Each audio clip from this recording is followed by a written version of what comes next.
We're gonna see what Auroth popping off. Engage a dummy, and I use Rolling Surf Crosswind to start attacking with the primary attack, followed by Squall and 2 quick flowing strikes. And after that, I kind of use the skills. Man, that's a lot of damage, guys. Cooldown. It's especially important for the Squall. I can be a little bit slower with the flowing strike. I just need to use it before the stun wears out so that I keep the 100% uptime of the Ship of Stone Flesh. Okay. And you can see me now sliding from side to side behind the dummy. And as you can see, the is it gonna go for the 3 million? Crazy. 3 billion? And yeah, the real stars of this build is of course the Squall and the helmet and the first main hand, but there are so many other synergies at play here that adds up to this amazing damage output. Okay, 3 billion? And yeah, it's really crazy. And you will also notice that's a lot, guys. Look at that. It's so important to have the correct amount of 3 cooldown reduction is that we want to use the last Squall exactly at the 1 minute mark. Jeez. So that I don't end up. Bro, 3.7 billion. And your boy is here sweating. The free-to-play Andy is sweating to get the 1 bill. Man, life isn't fair, guys. Life isn't fair. What is the build? It is the same build. Oh, so okay, so he's using. Okay, let's see what are the essences. Of course, it's very interesting to look at the essences, and in the helmet slot I use Look Leeward. This is a Squall essence, and what this does is that it places a debuff on the target, which means that whenever this debuff runs out, I will this one is very powerful. Percentage of the total amount of damage I dealt to the target. And this is actually very similar to this main hand called Screaming Gale. This does basically the same thing. It will also place a debuff, and we can see here that the... Okay, so the interesting choice that I'm seeing is that he's using the Memento chest, which is usually used for PvP. 5% extra damage not using the Squall. Or when I use Squall again on the target. And if we look at the Screaming Gale, it's 40% extra damage. We can see that here if we go to the skill page and we go to Squall. That's a great tip as well.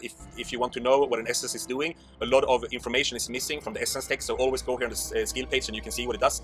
And here we can see that I get 40% damage after the debuff wears off thanks to the main hand. So in total that's 68.5% burst damage whenever the debuff wears off. So let me show you this now. If I go to the training dummy here and I use Squall, does it double? It double stacks, right? And the duration of these. Oh, it's here. So it pops twice? Are the same for both the helmet effect and the main hand effect. And what's important here is that we actually want 0 downtime of this debuff, so that all of the damage we are dealing to the target will add extra damage thanks to the Squall. And that's why it's so important to use the Baron set, because it will prolong. Is it Tempest back, guys? Yeah, very important for this build. Because if I don't use the Baron set, there will be portions of time where the Squall debuff is not active on the target, and all the damage I deal in between during that downtime will not get buffed from the Squall. So that's why it's so important. I got it. And there are also other ways. So basically, you want to have like the debuffs 100% uptime. I wonder how he does that, like with the Tempest. Is he using like a misery? Make sure that this is it's not easy misery. But maybe 2 pieces burn. Magical attributes on my legendary items. If we move on here, take a look at the chest piece. I use Memento Onus, and what this. So these green set items, I see the 2 pieces Barons. I see 2 pieces Vitus, 2 pieces Ed Winters, and these bracelets. I don't know what is this. I don't know what those bracelets are. I will stun the target, and I will also, if I deal a critical hit, summon 2 Zephyrs. And this is very important because I will have 100% uptime on this stun when I attack dummy or most enemies, anything that I can stun really. And this will also activate the Ship of Stone Flesh here, which means that the damage effect from Ship of Stone Flesh will be up 100% of the time. It's also important to have a lot of Zephyrs because the this is actually an interesting, choice of legendary gems. I also use other essences that synergize with this, so I'm going to go through them one by one here. If we move on, we can see in the shoulder slot I use United Defiance, and what this does is basically that whenever I use Flowing Strike, this I will one is also conjure 1 additional Zephyr. So this means that you can have a maximum of 3 Zephyrs always, and thanks to the shoulder and to the chest, whenever I use Flowing Strike, I will summon 3 Zephyrs as long as I critical hit, and I will do that almost all the time. And also the cooldown of the Flowing Strike is quite low, which means that I will always have 3 Zephyrs up, which is really important for this setup to deal as much damage as possible. If we move on here, we can take a look at a really, really interesting choice. I use the Spine Tooth Greaves. And those of you who know your Tempest What might the ask, hell is this? why the hell am I using a Storm Fury essence? Because here we can see that this is a Storm Fury essence that says that whenever exactly. I deal damage with Storm Fury, it will buff my primary attack speed. But for some reason, this pants actually works with this offhand here, Hurricane Hitch, and this is a Crosswind offhand. So we can see now that whenever I use Crosswind, I will shoot these wind blades, and you can also see now on the top left that I actually get this Storm Fury buff as well. I can mention that this is of course not intended, but I just... Bro, this is why you need to test every single thing in Diablo Immortal. Like every time, like usually there are like these rules, like for example, you know, only the highest damage buff will count, or only the highest damage reduction buff will count. Things like these. But then there are situations that they are, for example, pens like these, or they are the new, you know, Wrath of the Berserker shoulders for, you know, the Barbarian, that it says reduces the damage that you take. So it's a damage reduction buff, and it should not stack with your Terror and Burden that is already reducing the damage that you take by 40%, but somehow, some way, it actually stacks, even though it is part of like the same buff that it's giving you. So in many ways, like Diablo Immortal is broken in this sense, and it's like every time that you try to find out like a rule that applies to everything, a lot of times there are these exceptions that break the rule, and it becomes like very annoying, especially whenever you're trying to make a build or theory craft or these things. And I'm sure like Auroth goes through the same thing. You have to really test everything, otherwise like you don't know if there's gonna be this one answer that's gonna be the exception. Maybe you actually are using the wrong build just because of that. I wanted to put it here because it's cool. You can switch this essence out and use this one called Windswept Promise. This will work equally well. The difference is just maybe 5% less damage. Yeah, this is the one that most people use. Yeah, if they fix this Spine Tooth Reef so it doesn't work with the Crosswinds, then you can just switch to that other pant instead. We've already looked at almost all the essences, but let's take a look at the last ones here as well. In the second main slot, I use Skein Powder, and of course, this is a staple for Tempest if you want to do a lot of damage. This means that whenever I use Flowing Strike, you can see this. I don't know whenever we're gonna get rid of these essences. This will also be attacked from the Zephyrs, so this is a very, very big source of damage output. And finally, if we look in the second offense slot, we can see Sip of the Breath, and what it says is whenever I pick up one of those mist-touched orbs, I will gain increased attack and movement speed. And here we can see one of these orbs. When I pick it up, yeah, I will just attack faster. Okay, this one is like mainly for bosses or dummies. Setup, which is really good. And yeah, it's also important to mention that this offhand will stack with these pants, and they will also stack with the other pants that I showed you earlier. So you can feel free to use all of them in combination. It's not going to be an issue. Later on, I'm going to show you how this build works. We're going to do some dummy runs. I'm going to explain to you some. Okay, let me just check here the legendary gems. What is he using? Wow, he's going all in. Max Rezo 9.7. Wow, dude. Well, rest in peace. 1 and 2 stars, guys. Rest in peace. This is the... I mean, like, this makes sense, right? Like, Bloodsoaked Jade, bottle, like, this all makes... Like, these 5 gems are pretty standard. Then because you're using the Tempest, like, Gloom Cask is super good.